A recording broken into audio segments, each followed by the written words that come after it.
So, hi there. My name is Valinda and I'm a story lore enthusiast. Normally I do clip compilations or analysis on different characters, but recently I started sharing my art with my audience, specifically my original character art. Many have asked me what their story is, what their character is like, and while normally I can give a response to it in a nutshell, I felt like it would be a good idea to make a video dedicated to explaining the lore, the characters, and the world of... Oh right, this story still doesn't have a name yet. For now, we'll just call it the world of the Deicidium. This will be perfect so that my fellow audience can get the specific context of everything in one singular place. So without further ado, let's get straight into it, because we have a lot to get through, okay? The year is 3150. A year where both you and me would only be atoms in this universe. Despite how far of a year this takes place in, and the evolution humanity has gone through, there is always an unavoidable factor, and that is the inevitable cycle of regression. See, humanity, they never truly seem to learn. And while the technology may evolve, the lands change, and the methods change, the human mind is in a constant back and forth, bringing back ancient ideals that should have ended along with the old world of 2097. And so the world of the Deicidium is a clashing world, composed of both new and ancient. The names may change, but the ideas, they remain familiar. In the skies are countless, almost infinite floating lands, all artificially made for a specific type of human, the Divinus. The Divinus in this world can basically be the equivalent to a divine being, or as most would see it, a god. The requirement to be a Divinus is rather straightforward. It's all about creation, embodiment, and worship. Let me explain it to you with an example. Let's say perhaps you created the currency of cash, and so you share it with the people and they like it. They begin to follow your concept, use it in their daily lives, things as such, and then they support your creation. And then they ultimately worship your creation. It's the final part that is prevalent here. Anyone can create something, but having it worshipped is the tedious part. While worshipping people who create is a common affair ever since the ascension of the first Divinus in 2119, to really become a Divinus, you need a certain amount of worship. Once you've obtained the required worship, an amount that is never disclosed, you will be noticed by the universe and ascend to a Divinus, becoming the embodiment of the creation or ideal. The one who ascends becomes biologically immortal and gains a divine power that is uniquely their own and that aligns with their concept. And they gain a place in the artificial lands. The more worship one has, the more powerful they are. Our main character is Nameless, once known as Kinshin Shenyuan, a half-Chinese, half-Japanese man. He was one of those many Divinuses. However, he had abandoned such a title over 10 years ago. He was known as the Divinus of Immortality, though this title was far from truthful. Ever since he was a child, he dreamt of creating immortality, believing that life was too short, too fleeting, for everyone to truly live it to its fullest, and so he would work towards creating immortality. However, he would slowly lead himself astray, becoming more and more ambitious and more prideful, with his original goal slowly fading away. He would become a scientist, mainly studying things like biology, chemistry, and epidemiology, conducting countless experiments on himself, so much so that it altered his blood. until he claimed he finally succeeded. This news would range far and wide, and people from all walks of life would begin to worship his grand achievement. Which makes sense, as this is an achievement that would change everything. And so not long after, at the age of 28, he would ascend. But what the people didn't know was that this position he gained was built upon lies, because what he created was not truly immortality, it was the undying, and the two are not the same. With immortality, you should be immune to pain, you should be everlasting, and sure, you will never die as an undying, but this is where these similarities dissipate. As an undying, you can be stabbed, have your head cut clean off, have your heart pulled from your chest, and yet you'll still be alive. You'll feel like you're dying, but you won't. Your body may decay because you're still missing organs, but you'll still live. You can even be burned to ashes and you'll still live. Your soul, your conscience, it will remain trapped in whatever remains of you, and you will be very aware of it. So you'll still be alive, just not in the form you were promised. Could you imagine living like that? Could you imagine being promised with eternal life, free from suffering, only to be faced with a fate worse than death itself? The followers of immortality could have never imagined such a thing, until it happened. Report after report of undyings rising, and yet the Divinus of immortality remained unbothered, because frankly, he didn't care. He just wanted power, fame, and worship. The main victims of this so-called blessing were those with terminal illnesses, people who thought that they could be saved with this blessing. And while yes, now they will live, they will also watch as their body continues to become more ill, because what they got was not what they were promised. So all the while his people suffered, he indulged in all 7 sins, exploited his followers, manipulated and gaslighted his most devoted, and managed to bury all his heinous acts under the rug. He had a savior complex and a god complex that overlapped each other, and neither of them could be satiated. And so, though aware that what he was doing was wrong, he would never dare confront it. His ego and pride was far too strong. And don't nobody else dare confront him, because no matter how right you were going to lose. He would make countless public appearances, countless interviews, anything to really satisfy his own ego and portray himself as a savior to his followers. For 90 years this would go on, with thousands of lives ruined in the process. But then, on a random day, Kinshin would just disappear. No forewarning, no anything, he just vanished. The people don't know what could have possibly happened. Rumors circulated that some time before his disappearance he had been in an interview that could never be made to the public. And though bits have been leaked, people failed to see how they could possibly be correlated. But regardless, the outcome was clear. He was definitely gone. The truth of the matter was that after all these years, Kinshin actually had a moment of clarity. He would never admit to what triggered this moment, but his evils would finally begin to dawn on him, creeping more and more until it overcame his mind and became too much.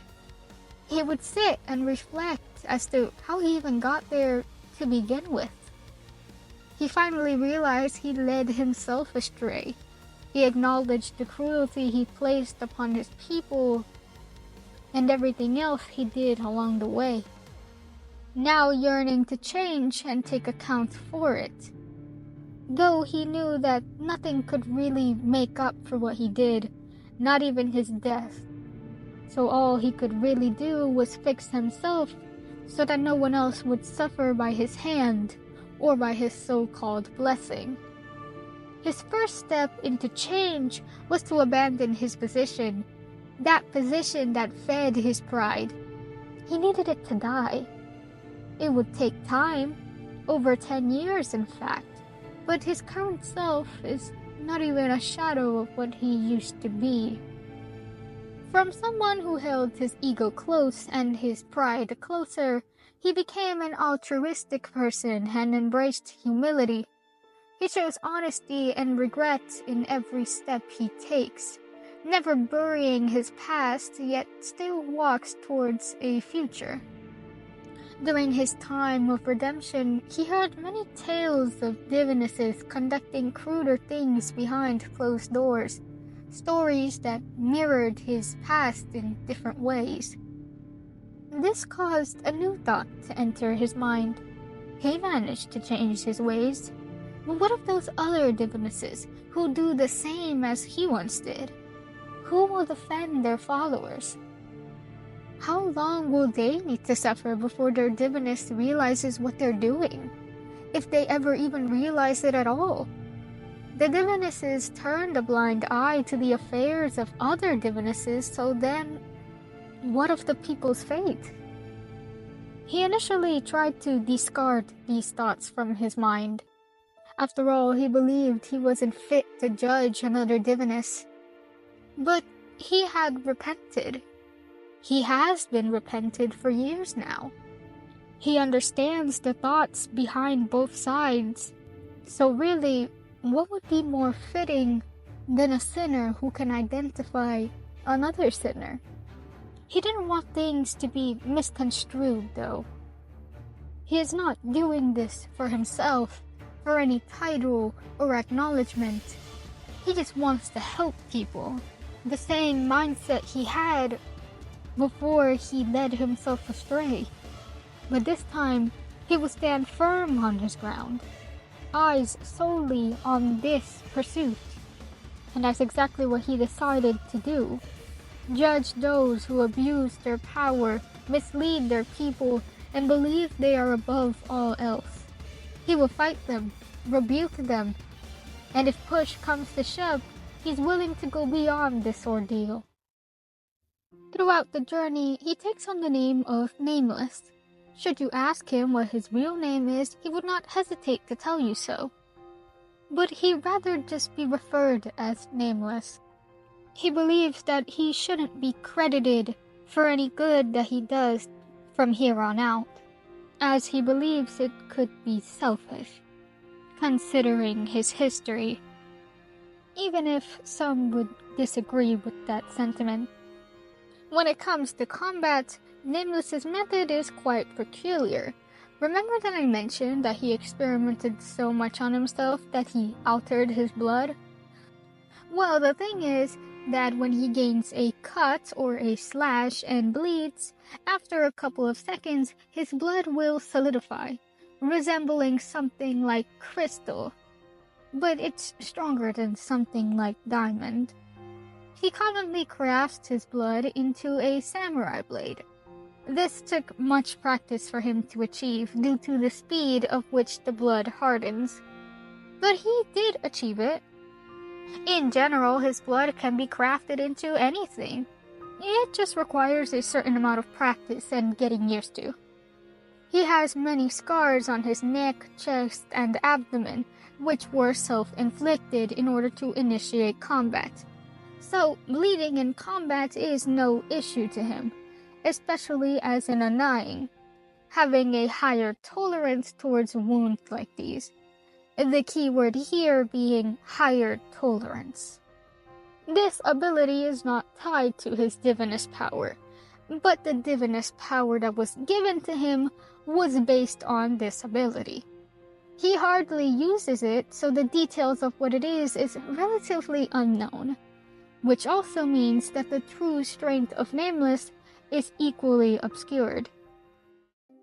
In terms of design, he has a lot of snake motifs, which depending on your beliefs, may mean different things. Snakes symbolize, of course, immortality, to things such as the Ouroboros. In Christianity, snakes symbolize deceit, evil, and temptation.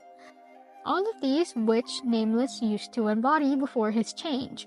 However, in other cultures, it can represent the duality of both good and evil, with the good side being that of transformation and healing.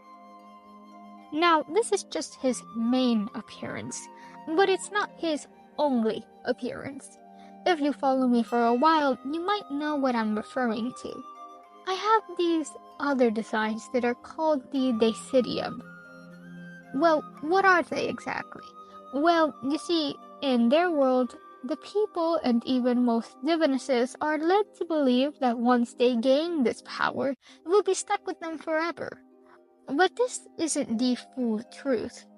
The truth of the matter is that there is a way to get rid of this power, and that is by surrendering it to another divinus, or being slain by them. A mortal cannot obtain the power of an already established divinus.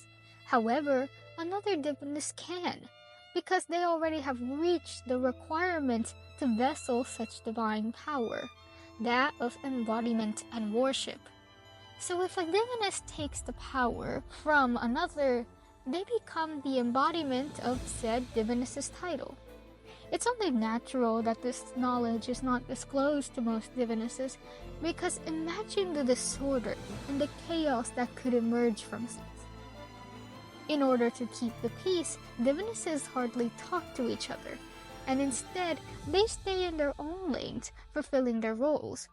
But as we know from Nameless's background, is that this has allowed for other divinuses to enact whatever they want, because as long as they could hide it from their followers, nothing could be done about it. Nameless did not originally know about this. He would only come to learn of it from the newly ascended divinus of justice, San Eridice, who delved into much research upon his ascension. According to him, if a divinus is killed and the divinus who killed them does not take the power with him, then the power will be passed down to the right hand of that divinus, which is their archangelos, which means Nameless would be leaving the job unfinished. It's counterintuitive to leave power lingering for the archangelos to obtain. In most of the scenarios, the archangelos deeply follow the methods and ideals of their divinus, so you may as well be allowing the cycle to repeat itself. San Eridice would suggest Nameless to from now on obtain the power himself, and Nameless was not too fond of this idea initially, but he would go on to follow the advice. After all, if he was going to do this, he needed to do it right. This could make Nameless the first Deicidium, meaning he was the first to disrupt the common order established by the divinuses above him.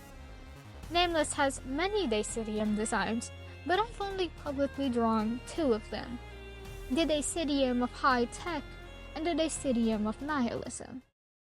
Okay, so we got everything about Nameless, but he isn't the only character around. Throughout his journey, he encounters many others, and one of those is the divinus of death, Lord Júhua M. Vivere. Nameless had heard from another divinus that something was going on with the divinus of death. Apparently, followers of another faction were conspiring against him, planning to murder him. Unlike the rest of the divinuses, the one of death is the only one who is mortal, as being biologically immortal goes against his ideals. Nameless, back when he was still in his position, absolutely despised him because he was the only divinus who tried to call him out, making them pretty much enemies, being unable to ever see eye to eye. Now though, Nameless harbors no resentment towards Júhua. After all, he was right. It didn't make the meetup any less awkward and tense though. But Nameless decided to check out the situation anyways and warn him. Júhua is normally a charming fellow, very civil and respectful towards both the living and the departed. When he was younger, he would always be able to see spirits. In this world, spirits haunt the living if in their life they were done an injustice that was never resolved. For example, if a person was killed and the killer was never found, they would haunt the place where they died, or would haunt the person who killed them. Júhua came from a prosperous and capitalist family. His parents would try to spoil him, as at the time he was the only child of the family. However, he never showed much care over any of it, but he really did enjoy the amount of freedom they would give him. With said freedom, he would spend most of his time helping free wandering souls he encountered, who were never able to move on to the afterlife. His kindness and dedication towards the dead would cause him to become well known among the departed as their salvation. And later, at 17 years old, he would ascend into a Divinus. He is the youngest person to ever ascend, and the fact his followers and all his worship came solely from the departed is an even greater testament to the impact he made to their afterlife. Embodying a pre-existing concept is more difficult than embodying a personal creation because it requires multiple people to see you as the sole representative of a concept, and then having to embody something so obscure as death. And yet, he did so, and it came very naturally to him. He is currently 31 years old, and dedicates himself to overseeing the dead and tending to the undying. Yeah, so about that, you know how Kinshin, back when he was a Divinus, he wanted to bear no responsibility whatsoever over the side effects of his undying blessing, much less watch over the victims in question? So Júhua set his mind clear. He was gonna step up and help them instead. Júhua always disagreed highly with the concept of immortality and undying. He has a core belief that death in of itself is not cruel or evil as many would try to portray it to be.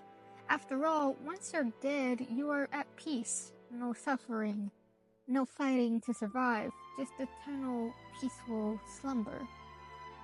People believe death to be a horrible thing because it takes away those they love, or fear it because of the pain you may feel when you're dying, or how you may die. But the thing is that though we associate these feelings with death, death isn't the root of it. The reason you feel pain before death is because you are still alive. The reason you feel the pain of losing a loved one is because you are alive, and so you carry that suffering. The departed isn't the one who suffers. It's the living. Death isn't a bad thing. It isn't the cruel thing. It isn't the thing you should truly fear. It's life. Death is the only thing equal to everyone and equally unavoidable. He has nothing personal against life. The people tend to blame him and in turn blame death for the suffering of others when he has no control over that. Only the living determines each other's fates, regardless if that's how they see it or not. This is his ideals, and this is what he embodies.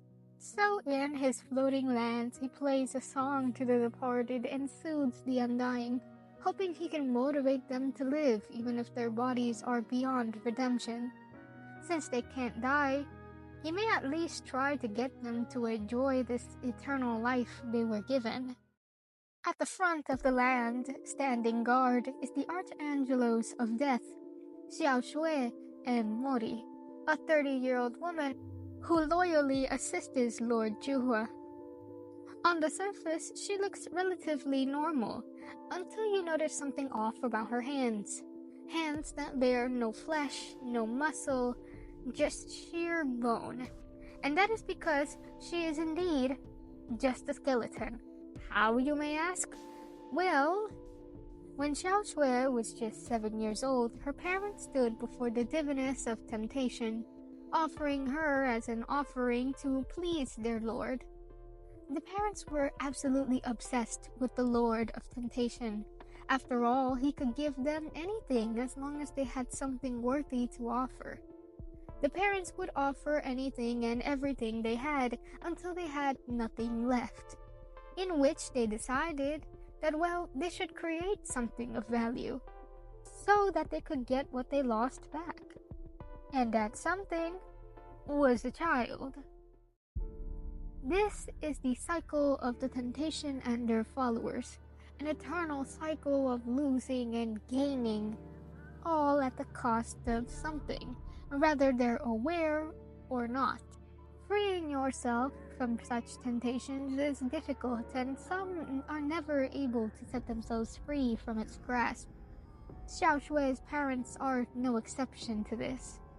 When they finally offered her, the Lord was uninterested in taking her, stating that she was too young and there's nothing she could be useful for. However, the parents would continue to beg to their Lord, so much so that he would end up agreeing. But he wouldn't be taking all of her. Instead, he would only want her flesh, her muscles, her organs, and nerves as an offering, leaving her as a mere skeleton, with only her eyes and ears holding on for dear life. In order to keep her alive, he gave her the blessing of undying. Yes, the exact same blessing Nameless had created decades ago. He wanted her to stay alive because he wanted her to see the world and still experience it, even if it will be more difficult than for the average human, for obvious reasons. He hands her a picture of her old self before she lost her flesh and wrote in the back the following: "The curse is reversible. Everything you lost, I used it for my creations. Kill them and you might get a piece back. Kill me and the curse will be gone for good. May we meet again, young Xiaoxuê," along with his signature underneath it. Whatever his intentions were with telling this is still unknown, but ever since then she'd wander aimlessly through the crowd. She was never able to get close to anyone. After all, with just one look at her, anyone would be mortified. Who wouldn't be? It's a walking and talking skeleton. Well, no. There was one person who wasn't mortified at all at the sight of this, and that was Júhua. He had heard from fellow neighbors that one of their daughters had encountered a monster from the Divinus of Temptation. Hearing this, he became determined to look for the daughter who encountered this so-called monster. By this point, Júhua was already dedicated to saving souls, so it was only natural that he would be curious. Perhaps he could help them. The daughter would end up directing Júhua to the forest, saying it ran off after she screamed at it. He would find her and notice she is nothing like the souls he had encountered. This would be his first exposure to the blessing of undying. He would befriend Xiaoxuê, making her a porcelain mask that resembled her old face, and give her a wig and clothes so that she may feel more human, as that is all she ever really wanted. He promised he would protect her and help her in this journey. After all, she is rather fragile. There's a reason why the human body was given these things, you know? When Júhua ascended as the Divinus of Death, he crowned her as his Archangelos. In the meantime, while she tries to regain her lost parts, she uses other puppet-like prosthetics for her legs and chest. She has no nervous system, and so in turn, she cannot feel any pain. But she also cannot see. But she can sense the presence of people. Usually, she will see an outline. Thin outlines usually represent mortals, and so the thicker the outline, the more divine power a person possesses. That is how she's able to differentiate people. Because of these factors, she tends to head into combat without any hesitation whatsoever. However, she can only physically attack for a temporary amount of time due to the fragility of her body. want to break her bones after all. And so to counter this, she summons a large puppet, which she can control either from above or from the inside, like a robot. Or more accurately, a mech. Outside of combat, she is a calm and well-mannered individual. She is also very soft-spoken. Not particularly confident, but still determined all the same. Júhua and Xiâoxuê have only ever had each other for their entire life growing up, and they have been inseparable ever since. The two were engaged sometime before the Ascension, and still are. He doesn't care of what form she takes, he adores her unconditionally. The two would discard their old last names and give each other new ones. Xiâoxuê would give Júhua the last name of M. Vivere, or as most would know it, Memento Vivere, remember you must live. Cause as the Divinus of death, his ideals and goals all revolve around other people, so he himself has little personal ambitions. He has accepted long ago that one day he will die, and that much is clear to him. But he often forgets that to get there, he still has to live. The last name is a constant reminder that he must live the present moment. You only have one life. You must live it. Similarly, Júhua gave Xiâoxuê the name of Morí, also known as Memento Mori, remember you must die. And though she is an undying, one day her body will depart. And currently, her greatest fear is to depart without having achieved what she wanted. An understandable fear that I think many can relate to. But despite this, the last name will be a constant reminder that no matter what, she must accept that death will happen. It's inevitable and it should not be feared. The two are parallels but also opposites, yet still perfectly compatible. This is something that can be reflected in their designs as well. Having them have the same color palettes just reverse the color order and the color that dominates. White being Xiâoxuê's main color and black being Júhua's main color. Okay, so we have established Nameless, a divine being of undying, and now these two, divine beings of death. But we still have one more to talk about, with this next one being a rather troublesome fellow.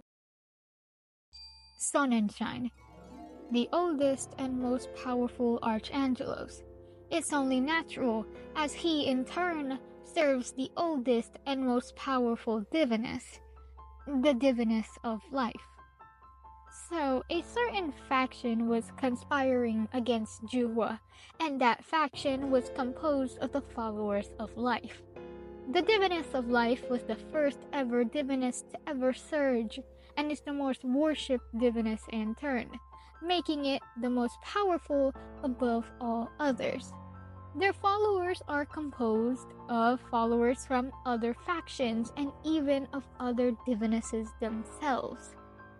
And that might be a little bit confusing, but you see, the Divinuses have a bit of a hierarchy.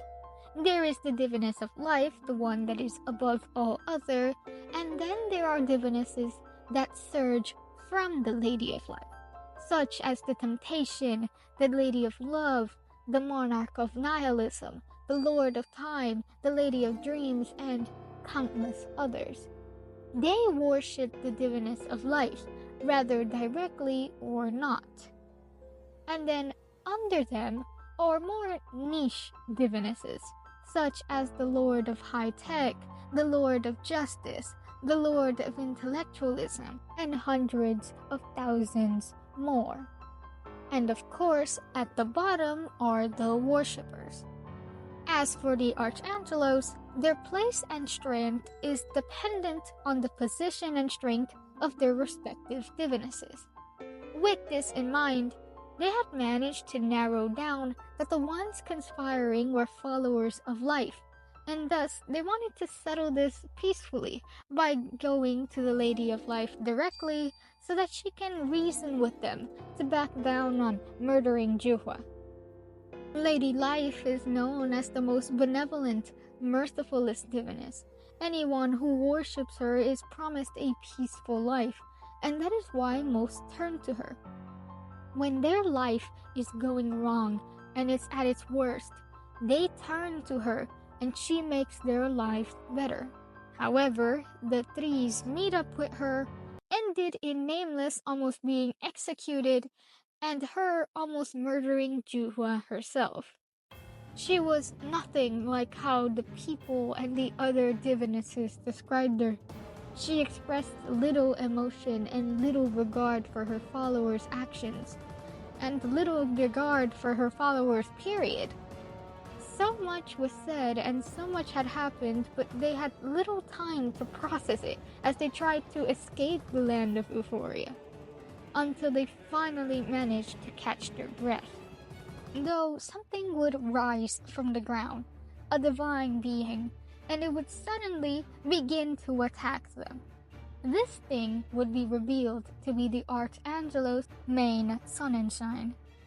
He was initially a sudden threat to the main group, but it wouldn't take long for him to reveal his true self and his motives. Sonnenchein possesses many forms. We call them phases.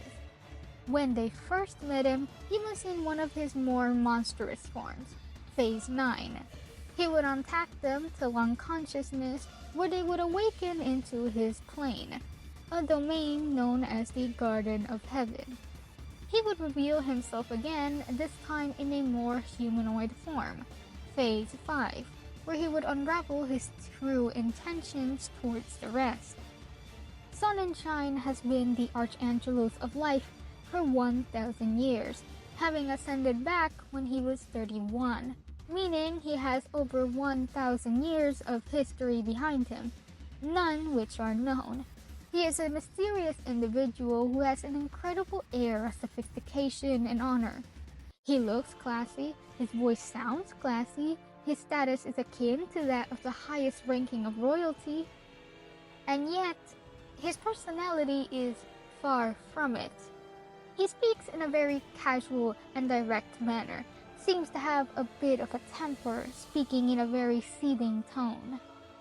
He once served the Lady of Life with honor, surely, but now he speaks of her bitterly and disrespectfully, never addressing her by her official titles or saying anything of praise. In fact, his current goal is actually to kill her. He believes she has strayed from her initial intentions and purpose, developed much of a godplex towards her position. The power had gotten to her head, and it began to show, as the things she would do to her followers, and even more so to those who didn't follow her, were not only messed up, but selfish, cursing them with often constant unsurvivable misfortune just so they can convert into believing in her. She claims she does it so that humans can learn and grow. After all, you must suffer to experience and learn as a person, no? And at first, you may listen to this and think it's somewhat reasonable. But to learn and grow, you must be able to survive the trials and tribulations. That is not what is happening here. Sonnenchein knows it is nonsense, and that this reasoning is but a second thought, an excuse to justify herself. And while he doesn't go more specific than that, one thing is clear: she has a tight grasp on humanity, a dangerous grasp that should cease to continue, and the only way to do so is by killing her, an impossible-sounding task in of itself. Despite this, Sonnenchein was willing to take on this task.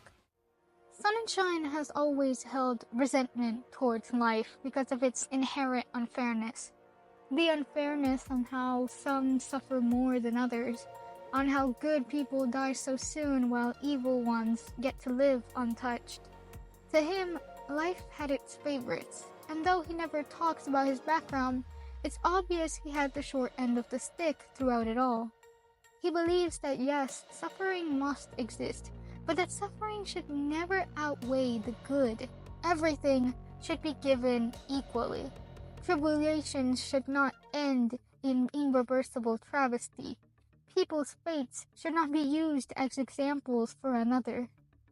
All of these examples are very specific, as if he had experienced them himself. She promised a fair world, and yet she did the complete opposite. It is an optimistic and naive mentality to believe that this could ever be possible to begin with, but still, it's the only thing that keeps him moving forward. And now, he believes she must be stopped. A mortal, no matter how much power she has, should not control the fate of a person, and much less that of a world. But he could not go through this pursuit on his own. He needed someone who not only had power, but the willingness and bravery to take it on. So when Nameless and the other two were attacked by the Lady of Life and managed to escape, he saw the opportunity to potentially get someone on his side. To be frank, they all perceived Sonnenchein with skepticism. But in the end, they would join his cause. After all, it aligned well with Nameless's mission to tear down corrupted and cruel divinuses. The Divinus of Life's strength comes from worship, and their biggest worshippers are that of other divinuses, and so the goal would be to get other divinuses to turn their back on her. But if they turned out to be equally as corrupt as her, well, they are to meet the same fate. All for the sake of humanity. And yeah, that pretty much concludes all you need to know of the premise and characters so far. There are countless other characters I have designed that are a part of this, but these four are the main ones who stand center stage in all of this. This isn't the entirety of it yet, just the more important ones you should know, because you don't need to know all that yet. I'll probably make a part 2 as more information gets developed throughout. There is plenty of room for more creativity and ideas, and I hope you will see it through with me. Tell me below which is your favorite character, and if you have any questions, tell them too. I'll see if I can answer them, alright? I look at all the comments. If you want to keep up what I do, then follow me on my socials, links are all below. Or you could subscribe, which I would appreciate a ton. If not, then maybe meet again in some other part of the universe.